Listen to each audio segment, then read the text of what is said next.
Halo guys, balik lagi bersama Bang Theo di sini. Kali ini Bang Theo akan melanjutkan cerita Again the Sky Supreme. Buat kalian yang penasaran, langsung saja ya simak video kali ini.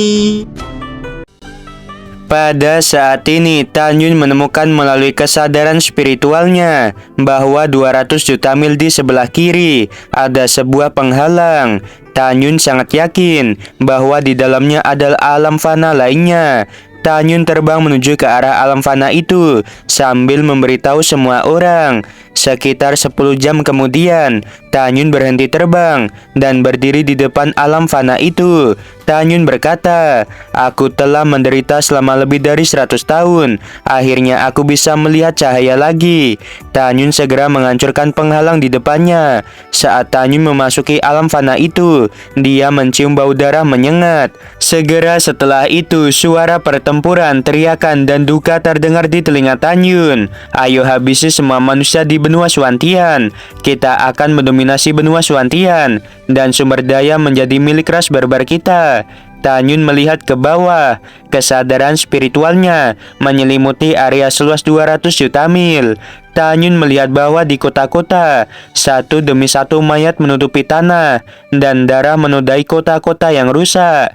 Ratusan juta manusia di kota dihabisi dan diinjak-injak oleh gerombolan barbar dengan ketinggian ratusan kaki. Beberapa manusia berpegangan pada mayat orang yang mereka cintai. Beberapa manusia lainnya menggigil dan meringkuk di sudut reruntuhan. Mata mereka dipenuhi ketakutan dan keputusasaan. Pasukan barbar seperti gelombang yang mengamuk. Mereka menghancurkan apapun yang ada di depan mereka. Pasukan ras barbar lebih menakutkan daripada binatang buas.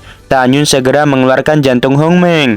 Saat ketujuh istrinya, Sui Zian, Feng Qingcheng, Tou Baiying, Shen Shuzhen, Nanggong Ruksui, Murong Sisi, dan yang lainnya terbang keluar dari jantung Hong Meng. Mereka mencium bau darah yang menyengat. Itu membuat senyum di wajah mereka tiba-tiba mengeras. Tan Yun memandang semua orang dengan sengit. Lalu dia berkata, "Aku mendengar bahwa tempat ini adalah benua Swantian dan sekarang ras barbar menghabisi manusia.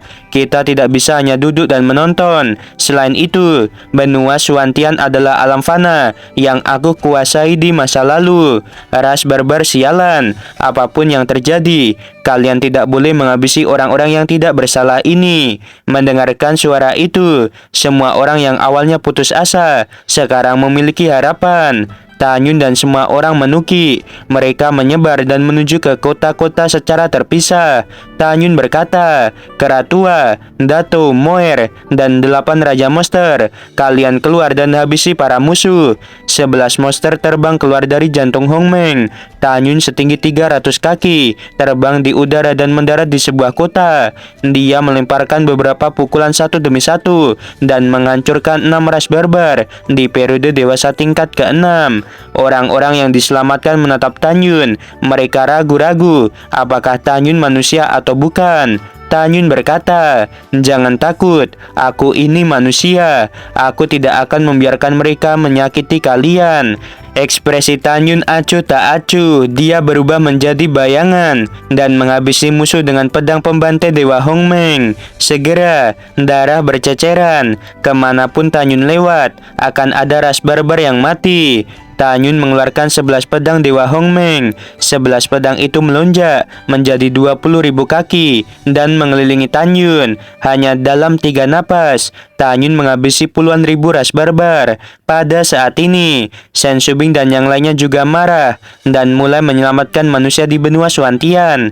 Pada saat ini, pemimpin pasukan ras barbar mendengar panggilan dari anak buahnya. Dia yang setinggi 500 kaki naik ke udara. Dia melepaskan kesadaran binatangnya dan mengunci ke arah Tan Yun. Pemimpin ras barbar melepaskan aura periode kesengsaraan tingkat ke-10. Lalu dia berkata, "Mengapa ada kultivator di sini?" Tan Yun melepaskan kesadaran spiritualnya. Lalu matanya mengungkapkan niat membunuh yang mengerikan. Tan Yun berkata, "Kamu binatang buas yang menghabisi orang yang tidak bersalah. Kalian semua harus mati hari ini." Tanyun berbalik dan melesat ke arah pemimpin ras barbar. Pemimpin ras barbar menatap 10 bawahannya yang berada di periode kesengsaraan tingkat ke-10 dan 20 di periode dewasa tingkat ke-10. Lalu dia berkata dengan tajam, "Ikuti aku untuk menghabisi kultivator itu. Lalu kita akan menikmati manusia lainnya." Setelah berbicara, pemimpin ras barbar bergegas menuju Tanyun.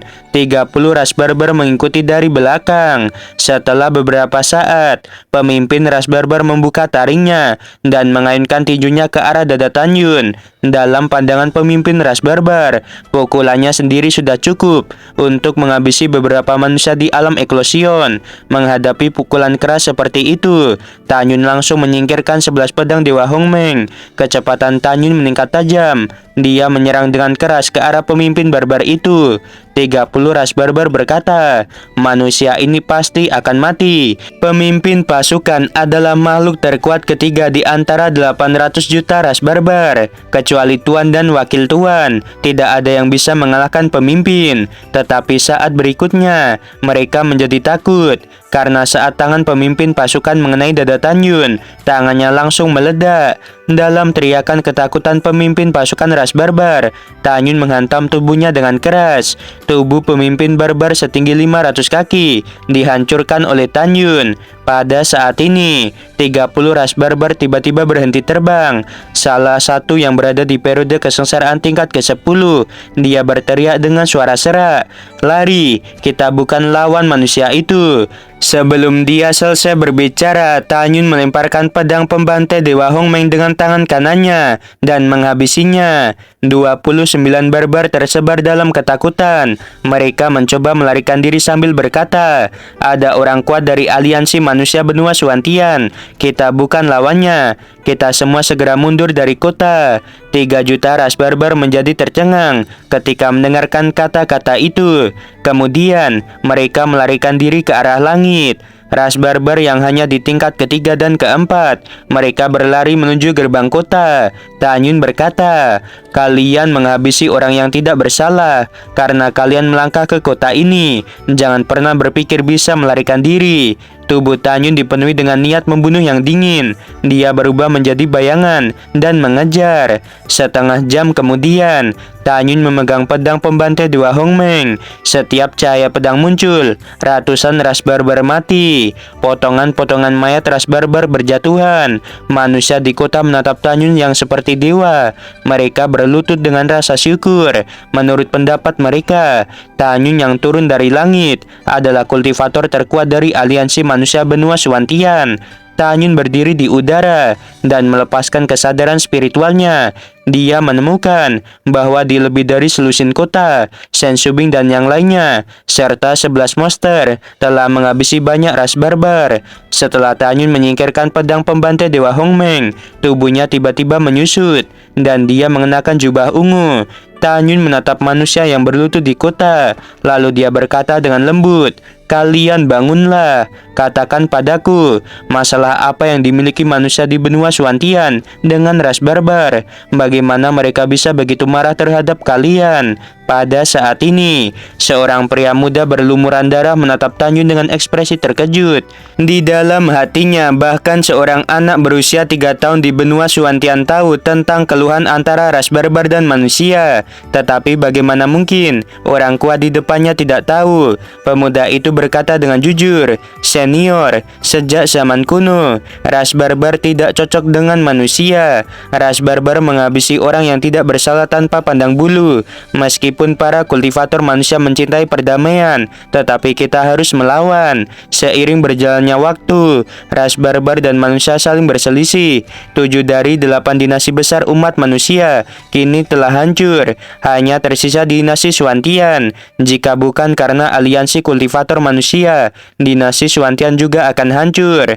Mendengarkan hal itu, Tanyun mengangguk untuk menunjukkan pemahamannya. Lalu dia bertanya, aliansi kultivator, apa itu aliansi manusia di benua Swantian untuk melawan ras barbar? Setelah pemuda itu menjawab, dia berpikir dalam hati, masalah ini diketahui seluruh dunia, tetapi mengapa senior ini tidak tahu?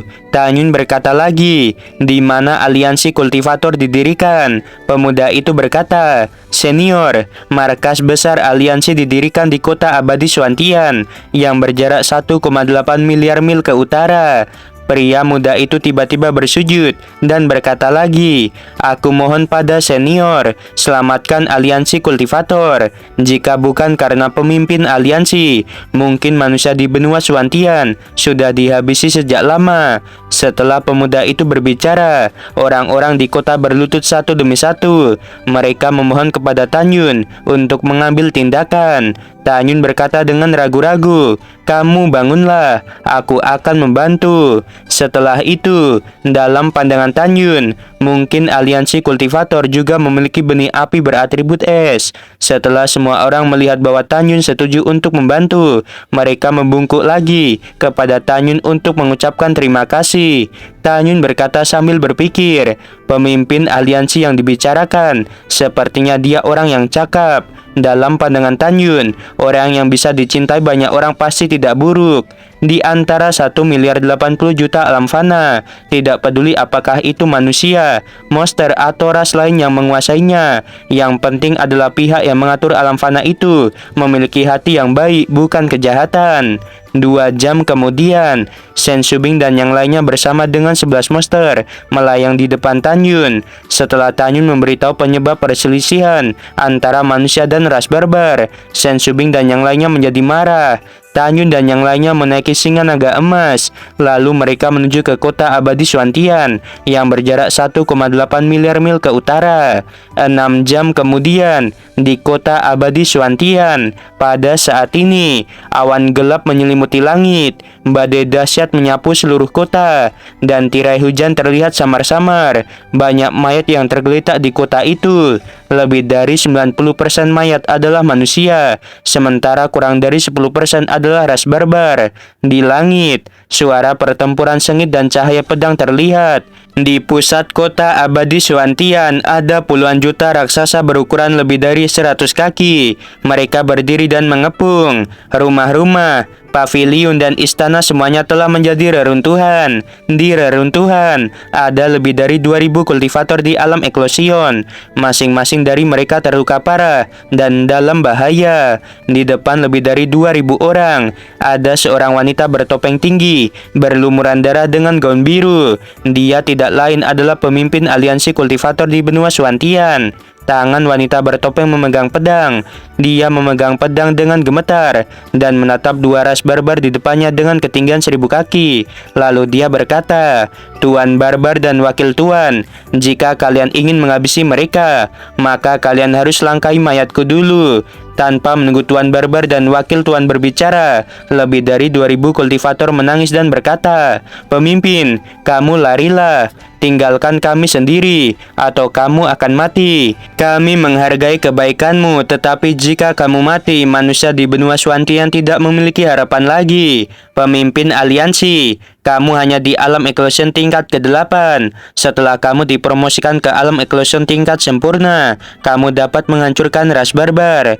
Wanita bertopeng sangat menyadari situasinya saat ini. Melarikan diri adalah harapan yang luar biasa, tetapi dia berbalik dan menggelengkan kepalanya, lalu dia bergumam, jiwa abadi Fang Shiking telah tidur di benua Swantian selama bertahun-tahun yang tak terhitung jumlahnya. Aku dilahirkan kembali, tetapi tampaknya aku tidak mungkin bisa membalas dendam. Setelah menghela nafas, wanita bertopeng menatap Tuan Barbar dan Wakil Tuan yang berada di periode kesengsaraan tingkat ke-10. Lalu dia berkata dengan tajam, ayo bertarung. Bahkan jika aku mati, aku akan menarik salah satu dari kalian untuk mati denganku. Wanita bertopeng tiba-tiba berubah menjadi 12. Lalu dia melesat, menyerang Tuan dan Wakil Tuan ras barbar. Pada saat yang sama, di langit yang luas, singa naga emas bergegas dengan cepat menuju pusat kota abadi Suantian. Suizian berkata, "Kakak ipar, ayo selamatkan gadis berbaju hijau." Semua orang setuju, tetapi Tanyun menolak. Tanyun berkata, "Dato berhenti, wanita itu tidak perlu diselamatkan." Pada saat ini, Tanyun sepertinya memikirkan sesuatu. Matanya mengungkapkan kebencian yang tak ada habisnya. Sen Subing dan yang lainnya menjadi bingung. Tanyun awalnya datang menyelamatkan orang, tetapi mengapa setelah melihat wanita bertopeng, Tanyun tidak ingin menyelamatkannya? Tepat ketika semua orang bingung, Tanyun berkata, "Wanita itu harus aku habisi dengan tanganku sendiri." Meskipun wanita bertopeng bergerak sangat cepat, tetapi Tanyun masih bisa melihat teknik latihan dan pedang yang dia bawa. Dan Tesianer berkata, "Suamiku, ada apa denganmu? Mungkinkah kamu mengenali gadis itu?" Si Hongxia berkata, "Suamiku, kita datang ke benua Suantian untuk pertama kalinya. Bagaimana kamu bisa mengenali wanita itu?" Tanyun menarik napas dalam-dalam dan berkata, "Aku tidak kenal wanita itu, tapi aku tahu teknik latihannya dan pedang di tangannya. Dari teknik latihan dan pedangnya, aku bisa menebak identitasnya. Ceritanya panjang, kita akan membicarakannya nanti." Segera, Tanyun mengeluarkan raungan yang bergema di langit. Tuan dan Wakil Tuan Rasbarbar kaget. Wanita bertopeng tercengang. Jelas, mereka tidak menyangka akan ada kultivator lain. Wanita bertopeng menatap Tanyun. Ketika dia tidak dapat melihat tingkat kultivasi Tanyun, dia sangat bingung karena aliansi tidak memiliki orang kuat seperti itu. Wanita bertopeng juga melihat bahwa mata Tanyun dipenuhi amarah terhadap dirinya. Menurut pendapat wanita bertopeng, Tanyun seharusnya menjadi kultivator terkuat di benua Suantian. Tidak lama kemudian, wanita bertopeng terkejut kembali karena di atas pemuda berjubah ungu ada 13 wanita cantik. Dia sendiri tidak dapat melihat kultivasi mereka. 13 wanita cantik di matanya adalah 7 istri Tanyun, Sen Suzhen, Ruk Sui, Suizian, Murong Sisi, Yingying dan Song Huixin. Melalui kultivasinya di jantung Hongmeng, Tang Xingying sudah di alam eklosion tingkat sempurna dan bahkan menyentuh kenaikan. Di belakang 13 wanita cantik, ada 5 pria tua yang kultivasi mereka juga tidak bisa dilihat. 5 lelaki tua itu adalah Tianlao, Wei Kuan, Huang Fuguchong, Guan Shuangkong, dan Guan Xuankui. Tidak hanya itu, wanita bertopeng menemukan ada 11 monster tingkat 10. Ketika wanita bertopeng kebingungan, lebih dari 2000 orang di belakangnya yang terluka juga melebarkan mata mereka. Sulit bagi mereka untuk percaya bahwa tiba-tiba ada begitu banyak orang kuat di benua Suantian. Ketika badai melonjak di hati mereka, para pasukan ras barbar tidak peduli, karena di dalam hati mereka tidak peduli berapa banyak manusia kuat yang datang. Mereka tidak cukup untuk mengalahkan Tuan dan Wakil Tuan. Tuan barbar itu menatap Tanyun, lalu dia berkata, "Manusia rendahan, apakah kamu pikir kamu dapat membalikan keadaan? Manusia, Tuan ini akan menghancurkanmu, kemudian menghancurkan semua kultivator lainnya." Ketika Tuan ras barbar hendak mengambil tindakan, Wakil Tuan di sampingnya mencibir dan berkata, "Kakak, untuk menghabisi sekelompok manusia di alam eklosion, mengapa kamu harus mengambil tindakan? Biarkan aku yang melawan mereka." Wakil Tuan ras barbar memegang pedang sepanjang 800 kaki. Lalu dia menuju ke arah Tanyun seperti petir. Tanyun tiba-tiba mengulurkan telapak tangan kanannya dan memegang pedang milik Wakil Tuan ras barbar. Wakil Tuan tercengang dan berteriak aneh, "Apakah kamu ini masih manusia? Kakak, orang ini terlalu kuat, ayo kabur." Tanyun melesat dan muncul di atas kepala Wakil Tuan. Lalu dia berkata, "Jangan bermimpi bisa melarikan diri." Setelah mengatakan hal itu, Tanyun menginjak bagian atas kepala Wakil Tuan ras barbar. Segera Wakil Tuan ras barbar mati. Tuan barbar berteriak sedih. Dia menatap para bawahannya dan berkata, "Lari dan selamatkan hidup kalian." Pasukan ras barbar melarikan diri sambil ketakutan. Tanyun berkata, "Subing, habisi para binatang buas itu." Sen Subing dan yang lainnya, serta 11 monster, mereka melesat menuju ke arah ras barbar. Tanyun dengan niat membunuh yang kuat. Dia selangkah demi selangkah, berjalan menuju wanita bertopeng. Setiap langkah yang diambilnya, kemarahan Tanyun semakin kuat. Di langit, Raja Beruang Naga setinggi 900 kaki tertawa. Lalu dia berkata, "Aku akan menghancurkan Tuan Barbar." Raja Beruang Naga tiba-tiba menyusul Tuan Barbar. Dia mengayunkan palu raksasa di tangan kirinya ke arah punggung Tuan Barbar. Tuan Barbar memegang pedang. Dia berbalik dan menggunakan pedangnya untuk memblokir, tetapi pedangnya hancur. Pedang yang patah menembus jauh ke dalam tubuh Tuan Barbar. Raja Beruang Naga berkata, "Karena satu palu tidak bisa menghabisimu, maka aku tidak segan untuk menyerang lagi." Ketika Tuan Barbar ingin berbicara, Raja Beruang Naga berkata, "Pergilah ke neraka." Raja Beruang Naga memukul bagian belakang tubuh Tuan Barbar dengan suara retakan tulang yang mengerikan. Tulang belakang Tuan Barbar patah, lalu dia jatuh ke bawah. Raja Beruang Naga melesat dan menghancurkan kelapa Tuan Barbar dengan satu kaki. Pada saat ini, Kera Iblis, Moer, 7 Raja Monster, Tianlao, Tang Mengyi, dan yang lainnya telah menyebar. Mereka menghabisi satu persatu pasukan ras barbar yang sedang melarikan diri. Setelah beberapa saat, Sen Subing dan yang lainnya akhirnya menghabisi puluhan juta ras barbar. Pada saat ini, Tanyun berdiri menghadap wanita bertopeng. Sen Subing dan yang lainnya terbang di udara dan mendarat di samping Tanyun. Wanita bertopeng yang terluka parah. Dia memegang pedangnya dan menatap Tanyun. Matanya menunjukkan arti tidak takut akan hidup dan mati. Dia tidak berterima kasih kepada Tanyun atas bantuannya. Lalu dia berkata, "Aku bisa melihat di matamu yang penuh kebencian. Mengapa kamu ingin menghabisiku?" Tanyun berkata, "Ya, memang benar aku ingin menghabisimu." Wanita bertopeng berkata, "Kamu dan aku adalah orang asing satu sama lain. Mengapa kamu ingin menghabisiku?" Tanyun menatap wanita itu dan berkata dengan sungguh-sungguh, "Jika aku tidak salah menebak, kamu telah berinkarnasi." Mendengarkan hal itu, wajah wanita bertopeng bergetar. Lalu dia berkata, "Bagaimana kamu tahu?" Tanyun berkata dengan tajam, "Dari pedang di tanganmu, dari teknik latihan yang baru saja kamu gunakan." Wanita itu berkata, Siapa kamu?" Pada saat ini, Sen Subing dan semua orang memandang Tanyun dengan bingung, tetapi mereka tahu bahwa Tanyun akan menyelesaikan kebingungan mereka selanjutnya. Tanyun tidak menjawab. Tatapan dinginnya menembus tirai hujan dan tertuju pada wanita itu. Lalu Tanyun berkata, "Kau akan tahu saat aku bercerita." Setelah berbicara, Tanyun jatuh ke dalam ingatan yang lama dan berkata dengan ringan, "Dahulu kala, seorang pria muda datang ke alam abadi Hongmeng ke-9 untuk menangani beberapa urusan. Setelah pemuda itu selesai, dia bertemu dengan seorang gadis berusia 6 tahun di bawah gunung. Gadis itu sedang memegang pedang kayu. Pemuda itu melihat bahwa gadis itu berbakat, jadi dia memberi gadis itu sebuah teknik latihan 12 bayangan.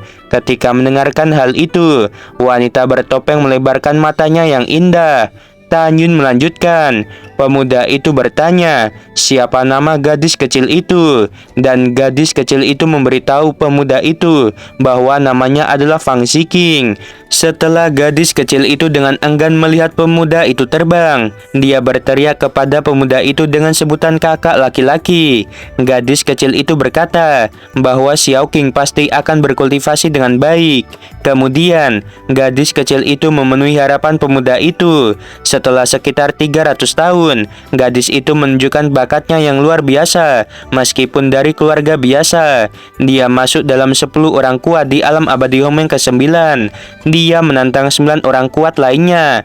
Di antara 9 orang itu, salah satunya adalah Kaisar Abadi ke-9.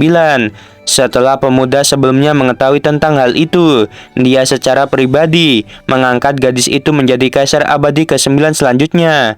Pada upacara pelantikan, pemuda itu memberinya pedang dewa. Tanyun berhenti, matanya tertuju pada pedang di tangan wanita itu. Lalu dia berkata dengan tajam, Pedang itu bernama Cushin dan juga disebut Cuyuan. Wanita itu melepaskan topengnya dan terlihat menangis. Tanyun tiba-tiba berteriak, "Mengapa kamu menangis? Sekarang katakan padaku, mengapa pedang dewa di tanganmu disebut Cushinda atau Cuyuan?" Wanita itu tiba-tiba tersedak dan berlutut di depan Tanyun.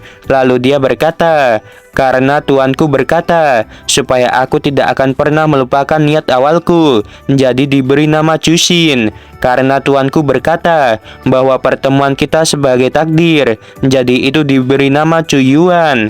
Pada saat itu, lebih dari 2000 orang di alam eklusion terkejut. Mereka akhirnya tahu mengapa mereka yang berada di alam eklusion tingkat 9 dan tingkat sempurna tidak memiliki kekuatan untuk melawan pemimpin mereka yang hanya di alam eklusion tingkat ke-8. Ternyata pemimpin mereka adalah reinkarnasi dari Kaisar Abadi ke-9. Mereka melihat pemimpin mereka yang berlutut di depan Tanyun, jadi mereka tidak bisa membayangkan identitas Tanyun seperti apa. Pada saat ini, lebih dari 2000 orang menahan rasa sakit. Mereka berlutut di depan Tanyun. Tanyun menatap lebih dari 2000 orang itu. Lalu dia berkata, "Ini bukan urusan kalian. Cepat bangun." Lebih dari 2000 orang gemetar ketakutan dan berdiri. Tanyun mengelurkan satu jari dan menunjuk ke arah wanita yang berlutut di tengah hujan. Lalu dia berkata, "Katakan, bagaimana aku memperlakukan dirimu di masa lalu?" Wanita itu berkata, "Kamu baik dan menganggap aku sebagai adikmu." Tanyun tertawa dan berkata, "Jika itu masalahnya, mengapa kamu mengkhianatiku?" Wanita itu menangis dan berkata, "Tidak, bawahan ini tidak mengkhianatimu. Bawahan ini benar-benar tidak mengkhianatimu." Tanyun dengan tegas menyela, "Fang Ziking, apakah menurutmu aku mudah kamu tipu? Setelah aku memasuki reinkarnasi dunia, secercah kesadaran spiritualku tertinggal di alam Dewa Hongmeng. Aku telah mengunjungi alam abadi Hongmeng ke-9. Aku melihat kamu berlutut di depan utusan alam dewa Xiyuan dan bersedia menyerah." Fang Ziking menggelengkan kepalanya dan berkata, "Bukan itu yang kamu lihat. Tuan Xiaoqing juga dipaksa tanpa daya." Tanyun mengerutkan kening. Mungkinkah ada rahasia lain? Saweria dari Bangsa dan Kurniawan buat nemenin pas editing video. Wah, terima kasih banyak ya Bang Syadan ini dari kemarin ya. Kalian pasti juga bertanya-tanya kan mengapa kok uploadnya jadi 2 hari sekali. Oke guys, memang Bang Teo tuh capek banget ya. Sekali buat video durasi 30 menit itu atau 2 episode ya, bisa memakan waktu 5 jam lebih ya. Susahnya kita dimengartikan dengan bahasa kita sendiri kan. Apalagi novelnya tuh kalau di bahasa Inggrisnya kacau banget guys. Mumet ya. Ya Bang Teo ada kerjaan lainnya juga kan. Pastinya capek, sedangkan satu video aja cuma jujur aja 20 ribuan guys AdSense-nya ya. Bukannya Bang Teo tuh nggak bersyukur guys. Dipikir-pikir lagi kurang istirahatnya mempengaruhi kesehatan kan. Udah dibuatin masih aja banyak yang ngeyel. Abis ditonton aja sebelah tugas yang pakai bukan suara sendiri ya. Nah gitu. Ya kayak sebelah akhirnya juga banyak yang berhentikan. Yang pakai suara sendiri pasti berhenti guys kalau novel NTZZ ya. Memang spoiler novel NTZZ itu mau kita upload 2 jam juga gitu-gitu aja, nggak bisa sampai rame ya. Oke, udah aku jawab ini kenapa ya. Ya memang capek guys. Oke, sebelum video berakhir Mimin mau bilang sungguh membagongkan. Terima kasih.